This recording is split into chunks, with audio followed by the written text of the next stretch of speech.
Ini saya mau bercerita tentang bagaimana membentuk mental dokter. Ini menurut saya ya. Jadi salah satu tugas dari dokter muda atau koas, calon dokter, itu adalah jaga malam.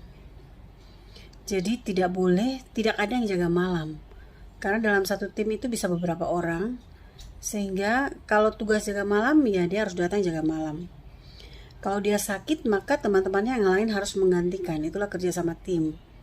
Ya memang teman-teman yang lain pasti kaget juga. Karena tiba-tiba ditodong harus datang. Tapi itu kewajiban harus datang. Kerja sama tim itu penting. Sehingga apabila salah satu tidak masuk karena sakit, maka yang lain harus segera. Siapa yang bisa harus berbesar hati datang jaga. Karena di sini kita membentuk mental bahwa sebagai seorang dokter, karena mereka suatu saat akan jadi dokter ya, itu tidak boleh meninggalkan pasiennya. Kecuali dia sakit dan saat itu memang tidak ada lain dokter di situ, ya mau bagaimana lagi.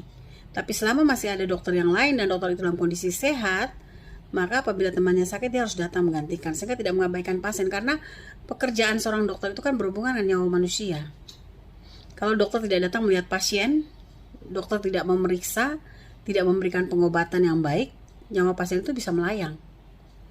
Jadi mental yang dibentuk untuk menjadi dokter yang baik, yang bertanggung jawab, dibentuk sejak pendidikan profesinya sebagai seorang kuat. Salah satunya lewat jaga malam.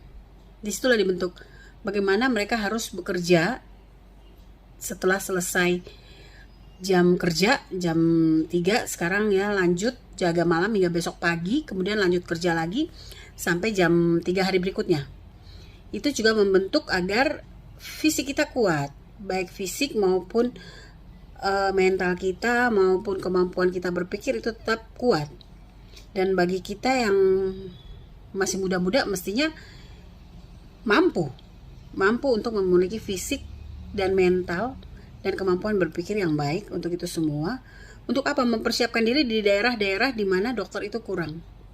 Seperti itu. Dan saya rasa sistem pendidikan yang lama ini sudah menghasilkan banyak dokter-dokter yang betul-betul bagus, mampu melakukan semuanya itu dengan baik. Hanya saja semakin kesini memang semakin banyak rasa kasihan sehingga mengakibatkan sistem ini mulai ditinggalkan.